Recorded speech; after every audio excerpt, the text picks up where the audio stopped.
फिर से एक नई घटना और फिर से कुछ नई शिक्षा।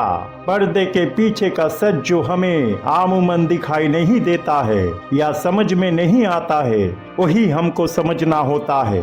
युद्ध कौन चाहता है, लेकिन फिर भी युद्ध होता है। बर्बादी कौन चाहता है, लेकिन बर्बाद फिर भी किसी न किसी को तो होना ही पड़ता है। हम हमारे कर्म को नहीं देखते हैं, दूसरे के कर्म को ही देखते हैं। युद्ध कोई समस्या या समाधान नहीं होता है, सिर्फ समस्याओं को कुछ दिन रोक के रखता है और हम सबको कुछ ना कुछ सीख मिलता है। एक बात याद रखिए, आप इंसान के शरीर को मार सकते हैं, लेकिन उनकी गलत सोच वायरस की तरह समाज में फैल जाता है और वो गलत सोच कभी नहीं मरता है, बल्कि उसे सिर्फ सही में हम बदल सकते हैं। महाभारत के युद्ध भी बहुत कुछ हमें सिखा के गया है। शायद हम किताबों में ही खाली पढ़ते रहते हैं। ब्रह्मास्त्र जिसके पास रहता है उसको अहंकार और गर्व नहीं करना चाहिए। रक्षा कवच कभी भी अहंकार और हथियार नहीं बनना चाहिए। दाता कर्ण इसका सही उदाहरण है। भगवान श्री कृष्ण अगर इंद्र के जरिए छल किए थे तो वो भी इस विश्व ब्रह्मांड के नियम के अनुसार ही किए थे, क्योंकि इंसानों को शिक्षा जो देना था कभी भी इतना उदार और महान ना बन जाए कि आखिर में आपको ही नुकसान उठाना पड़े, और कभी भी इतना अहंकारी भी ना बन जाए कि रक्षा करने वाला भगवान को ही आप अपना हथियार की तरह इस्तेमाल करें। महाभारत की युद्ध जैसे इंसानों को ये शिक्षा दिया है कि इंसानों को अपना कर्म करते जाना चाहिए और जब आवश्यक हो तो अपनों के लिए ज्यादा इमोशनल नहीं बनना चाहिए। धर्म के रक्षा के लिए जो भी आवश्यक है वो करना होगा। इस कलयुग में शत्रु अगर छल करता है तो ये कभी कभी आपके लिए भी जरूरी हो जाता है कि आप भी उनके ही भाषा में उनको जवाब दे। अगर आवश्यक हुआ तो नीतिहीन दुश्मन के लिए नीति का त्याग करने से आपको पीछे नहीं हटना चाहिए। लेकिन एक मुश्किल है, आम आदमी अगर इस तरह सोचे तो ये चांस प्रबल रहता है कि वो भी धीरे धीरे एक दिन उस दानव की तरह ही बन जाएगा, क्योंकि ब्रह्मास्त्र का सही इस्तेमाल वही कर सकता है जिसे सत्य का ज्ञान मिला है। जो परम ज्ञानी, ईमानदार और धर्म के रास्ते पे चलता है और किसी भी परिस्थिति में डरता नहीं है, खाली वही भगवान के दिए गए महान शक्तियों का हकदार होता है। आप अगर धर्म की रास्ते पे चलते हुए धर्म का रक्षा कर रहे हैं तो भगवान भी आपका रक्षा करते हैं। छाया युद्ध करने वाला दानव का छल से पर्दा कभी ना कभी जरूर हट जाता है और सत्य की रोशनी अंधकार को दूर करता है। चाहे वो बिजनेस हो या बैटलफील्ड, चाहे वो राजनीति हो या अर्थनीति, चाहे वो इंसान हो या उसकी जिंदगी, छल कभी भी सत्य को बुझा नहीं सकता है। झूठ कभी भी सच को हरा नहीं सकता है। झूठे और छलावा करने वाले हमेशा अपना ही फायदा देखते हैं और इसके लिए वो कुछ भी करता है। कब वो क्या करता है ये बस उसको ही पता होता है। बहुत देर बाद दूसरे को पता चलता है। हमारे जिंदगी में कुछ इंसान ऐसा भी होता है जो दूसरे के लिए या खुद ही आईना बन जाते हैं या मन के आईने में खुद की असली चेहरा देख लेते हैं। आने वाला समय बहुत सारे सच को हमारे मन के आईने के सामने खड़ा कर देगा। अगर आप धर्म के राहों पे चलते हो तो आपको डरना नहीं चाहिए। जिसके मन में आत्मविश्वास हो, जो सत्य की राहों पे चलते हैं, उसका ही आखिर में जीत होता है। अगर कुछ नया मिल रहा है तो हमें पुराने को भी भूलना नहीं चाहिए। एक कहावत है, ओल्ड इज गोल्ड। ओल्ड इसलिए गोल्ड कहा गया है क्योंकि अतीत हमें शिक्षा देता है। अतीत में हो चुका घटनाएं हमें हमारा गलतियों को विश्लेषण करने में मदद करता है। इसलिए हमें अतीत को नहीं भूलना चाहिए। अतीत में लिया गया गलत या सही डिसीजन हमें प्रेजेंट में काम आता है। भगवान जो भी करता है इंसानों के अच्छे के लिए ही करता है। अगर कलयुग का अंत नजदीक आ गया है तो वो भी अच्छे के लिए ही हो रहा है। लेकिन फर्क यह है कि इस बार अब तक के सबसे बड़ा चुनौती का सामना भगवान को भी करना पड़ रहा है, क्योंकि उन्हें जिसे मानना है वो अब तक का सबसे शक्तिशाली दानव है, जिसे इस दुनिया के राजा ने ही अपने घर में इतने दिन से पाल पोस कर बड़ा किया है। लेकिन जीत आखिर में धर्म का ही होगा, क्योंकि धर्म अधर्म की तरह छल नहीं करता है। जीत हमेशा सत्य का होगा, चाहे इंसानों को इसके लिए जितना भी मुसीबत उठाना पड़े। भगवान हमेशा धर्म का ही साथ देता है, अधर्म को हार मानना ही पड़ता है। नियम से ऊपर स्वयं भगवान भी खुद को नहीं रखता है। यदा यदा हि धर्मस्य ग्लानिर्भवति भारत अभ्युत्थानमा धर्मस्य तदात्मानं सृजामहं परित्राणाय साधूनां विनाशाय च दुष्कृतां धर्म संस्थाय पुनर्थाय संभवामि युगे युगे। नयनम छिन्दन्ति शस्त्राणि नयनम दहति पावका न चैनम क्लेदियन्तायपो न शोषयति मारुता सुख दुःखे समे कृतभा लाभा लाभो जया जयो ततो योधाया विजस्व नभम पापुमवाया पश्यसि अहंकारम बलम दर्पम कामम क्रोधम च संश्रिता मामातम परदेहेषु प्रदभीषन्तो अभयषु आखा। गीता में वर्णित यह महान श्लोक के जरिए भगवान श्री कृष्ण ने इंसानों को यह कहा है कि जब जब अधर्म इस दुनिया में छा जाएगा तब तब पवित्र और महान जीवों के उद्धार, पाप का विनाश और धर्म के पुनर्स्थापना के लिए मैं बार बार इस दुनिया में अपना प्रकाश फैलाऊंगा। आत्मा को न अस्त्र से दिखंडित किया जा सकता है, न आग से जलाया जा सकता है, न पानी से भिगाया जा सकता है और न ही हवा से सुखाया जा सकता है। कर्तव्य के लिए लड़ो। सुख और दुख, लाभ या नुकसान, हार या जीत को समान तरीके से विचार करो। इस तरह इंसान अगर अपना कर्म करे तो पाप से मुक्त हो सकता है।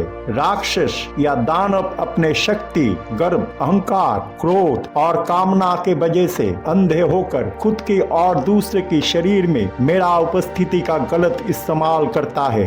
ऐ इंसान, आप अभी तक का एक सबसे शक्तिशाली दौर से गुजर रहे हो। विश्व ब्रह्मांड के सृष्टि, प्राण के सृष्टि और गीता में भगवान श्री कृष्ण का दिया गया महान सत्य ज्ञान को छोड़ के ऐसा दौर और समय शायद ही कभी आया है।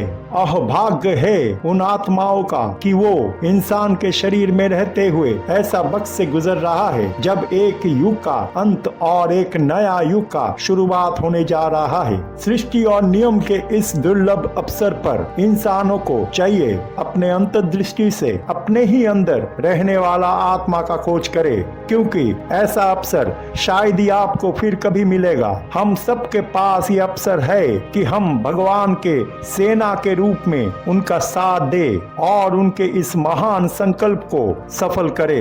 उन्हें हमारा साथ चाहिए। उन्हें सहायता करने के लिए हमें अपने आत्मा के अंतर्दृष्टि से खुद को शुद्ध और पवित्र बनाना पड़ेगा और इस काम में प्लैनेट्स हमारा मदद करेगा। प्लैनेट्स इंसान के जीवन में घटनाओं का निर्माण करवाता है, इंसानों को कर्म करने के लिए उत्साहित करता है, चाहे वो कर्म पॉजिटिव हो या नेगेटिव। जैसे गुरुदेव बृहस्पति 14 मई 2025 वृषभ राशि से निकलकर मिथुन राशि में प्रवेश करने जा रहे हैं। हालांकि अक्टूबर से दिसंबर 2025 तक जुपिटर मिथुन राशि से कैंसर या कर्कट राशि में चले जाएंगे और फिर दिसंबर के आखिर में मिथुन में वापस आएंगे। 2025 में 4 प्लैनेट्स का राशि परिवर्तन हो रहा है, इसलिए ये साल इंसानों के जिंदगी में बहुत अहमियत रखता है। 3 अप्रैल से लेकर 7 जून तक मंगल कर्कट राशि में संचार करेंगे। 18 मई तक राहु के ऊपर मंगल का पंचम दृष्टि रहेगा। उसके बाद राहु जब 18 मई से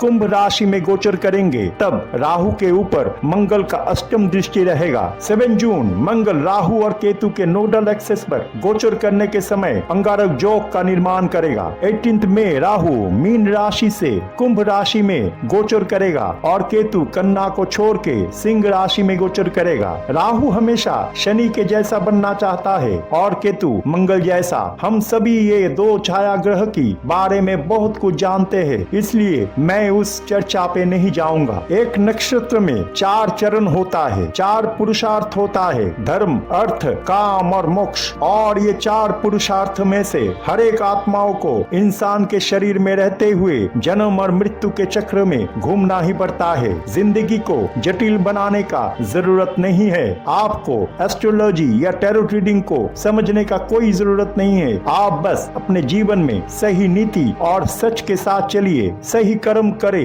और घटनाओं के पीछे का असली मायने को समझे। जीवन में इंसानों को अपने चरित्र का बेसिक क्वालिटीज पर ज्यादा इंपॉर्टेंस देना पड़ेगा। 2025 पूरा साल ही घटनाओं के हिसाब से इंसान के जिंदगी में बहुत अहमियत रखता है। ऐसे बहुत कुछ घट चुका है और आने वाला महीनों में घटेगा जिससे इंसान के जिंदगी प्रभावित होगा। तूफान के आने से पहले जैसे सन्नाटा छाया हुआ रहता है, ठीक उसी तरीके का शांति अभी चारों तरफ छाया हुआ है। खास करके मई और जून का महीना कुछ बड़ा घटनाओं का निर्माण करने जा रहा है। वो 3 दिन क्या होगा ये किसी को पता नहीं है, क्योंकि भगवान अपने लीला खुद ही रचते हैं। अपने सबसे प्यारा सोल को भी वो सब कुछ नहीं बताता है, खाली जितना जरूरी है उतना ही बताया जाता है। चाहे वो जीसस क्राइस्ट हो, बुद्धा हो या स्वामी विवेकानंद, हर कोई अपने जीवन में उतना काम ही करते हैं जितना उन्हें करने के लिए इस दुनिया में भेजा जाता है। 15, 16 और 17 मई के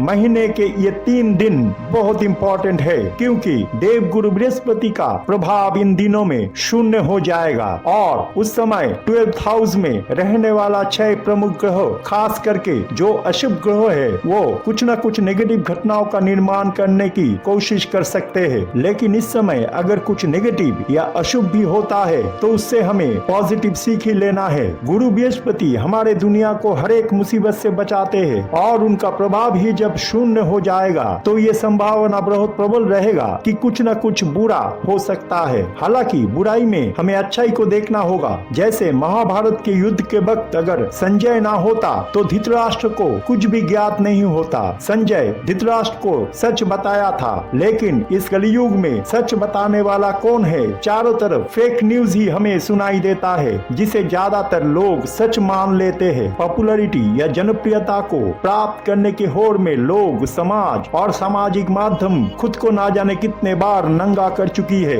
ये घटना इंसानों के जिंदगी में फैला हुआ झूठ, अफवाह, गलत इंफॉर्मेशन और दूसरे के प्रति निर्भरता को दर्शाता है। झूठ का ताकत ये है कि वो फैलता बहुत जल्दी है, लेकिन कमजोरी ये है कि उसका उम्र कम होता है और ये झूठ को वो लोग ही फॉलो करता है जो दूसरे के लिए जीता है। ऐसे लोग समाज में सबसे गरीब कहलाता है, जिन्हें दूसरे की कही गई बात सबसे अच्छा लगता है। जो लोग दूसरे के अप्रिसिएशन और रिकॉग्निशन को खुद के ऊपर स्थान देते हैं, समाज में ये लोग हद से ज्यादा महत्वाकांक्षी होते हैं, जिनका चाहत का कोई अंत ही नहीं है। स्वार्थी, ईर्ष्या और अहंकार जिन लोगों का स्वाभाविक चरित्र होता है, उधार का जिंदगी जीते जीते ये ना जाने कहां कहां भागते रहते हैं, कानून को धोखा देते हैं। आने वाला समय ऐसे लोगों को बहुत कुछ करवा सच सिखा के जाएगा। चाहत का कोई अंत ही नहीं होता है। चाहत मन में महत्वाकांक्षा का जन्म देता है, महत्वाकांक्षा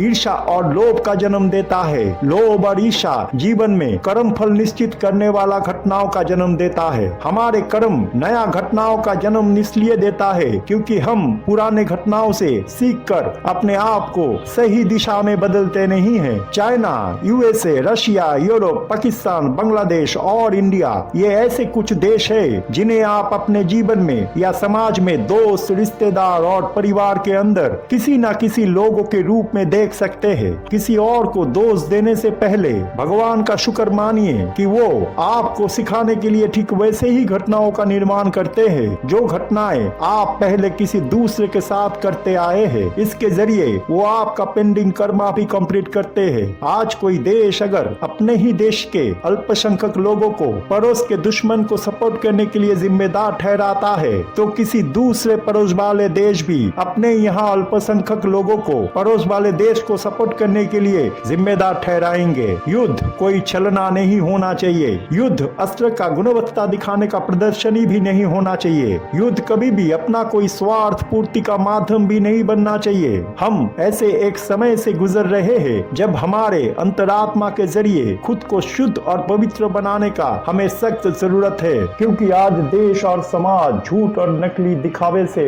भर गया है। एआई हमारे लिए आशीर्वाद नहीं है। हमें और दुर्बल और दूसरे के ऊपर निर्भर बनाने के लिए टेक्नोलॉजी के रूप में इसका शुरुआत हुआ है।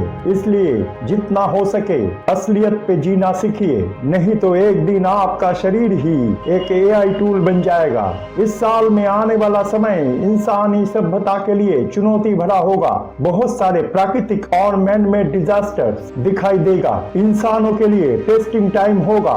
जो भी होगा अचानक और अप्रत्याशित होगा। ज्यादातर समय मुसीबत पानी से जुड़ा हुआ रहेगा। वोल्केनो इरप्शन, भूकंप, बाढ़, सुनामी, युद्ध, सूखा और गर्मी इंसानों को परेशानी में लाकर खड़ा कर देगा। पॉलिटिकल मामले में बहुत सारे उठापटक भी देखने को मिलेगा। बहुत सारे देशों में गृह युद्ध का परिस्थिति भी बन सकता है। इंसानों को अपने अंदर खुद की अच्छाई और गलती दोनों ही दिखाया जाएगा। पॉलिटिशियंस बहुत ज्यादा प्रैक्टिकल और डिप्लोमेटिक बन जाएंगे। 29 मार्च को शनिदेव का जो ट्रांजिट कुंभ से मीन राशि में हुआ वो ये दर्शाता है कि भगवान इस समय प्रैक्टिकल और लॉजिकल इंसानों को भी इमोशनल बनने के ऊपर जोर दे रहे हैं। प्रकृति ये चाहता है कि इंसानों का माइंड और हार्ट दोनों एक बैलेंस में आए। जहां आत्माओं का मिलन हो वहां न टेस्टिंग कोई काम आता है और न ही विश्वास। जो अपने अंतर आत्माओं को जानता है वो सिर्फ शरीर का जांच पड़ताल करता है, क्योंकि धोखा शरीर देता है, आत्मा नहीं। अविश्वास हमारे शरीर से जुड़ा हुआ रहता है, आत्मा से नहीं। चाइना और यूएस ये दो देश लगभग हर एक घटने वाला घटनाओं के पीछे मुख्य कारण बन के रहेगा। जून 7 के बाद यूएसए और चाइना में मतभेद दिखाई देगा और परिस्थिति खराब होगा। हालांकि 18 मई के बाद गुरु बृहस्पति का शक्ति वापस आने से परिस्थिति सर्वनाश के ओर नहीं जाएगा, लेकिन घटनाओं का आकार, विस्तार और प्रभाव सर्वोच्च होगा। हम जैसे इस दुनिया को हर एक दृष्टिकोण से नुकसान पहुंचाया है, ठीक वैसे ही हमें भी नुकसान पहुंचाया जाएगा। एक्शन का रिएक्शन हमेशा होता है। 2020 से जो सिलसिला शुरू हुआ है वो आगे भी कुछ सालों तक चलता ही रहेगा, जब तक यूनिवर्स इस दुनिया को बैलेंस में नहीं ले आते हैं। कुछ पाने के लिए हमें कुछ छोड़ना ही पड़ेगा, चाहे किसी किसी के लिए वो अपना पुराना आदत या एडिक्शन क्यों ना हो। जैसे रणबीर अलावादिया के लिए ये युद्ध का माहौल उसकी पुराने गलत आदतों को फिर से सामने लेकर आया है। जहां उन्होंने दुश्मन देश के बारे में अपना सोच सही ढंग से और सही समय नहीं रख पाया है और कंट्रोवर्सी क्रिएट कर दिया है। ठीक ऐसे ही घटनाएं हमारे जिंदगी में भी लाया जाता है, जो हमें अपने आप को सही बनाने में मदद करता है। हम अगर जिंदगी में ट्रू सेल्फ में ना रहकर फेक आइडेंटिटी लेकर जीते हैं तो नए घटनाएं हमारे इस आदतों को भी सामने लेके आता है। आने वाला समय और भी शक्तिशाली होगा। चुनौती भरा समय इंसानों के दरवाजे पे दस्तक दे रहा है। वो समय आ गया है जब भगवान को भी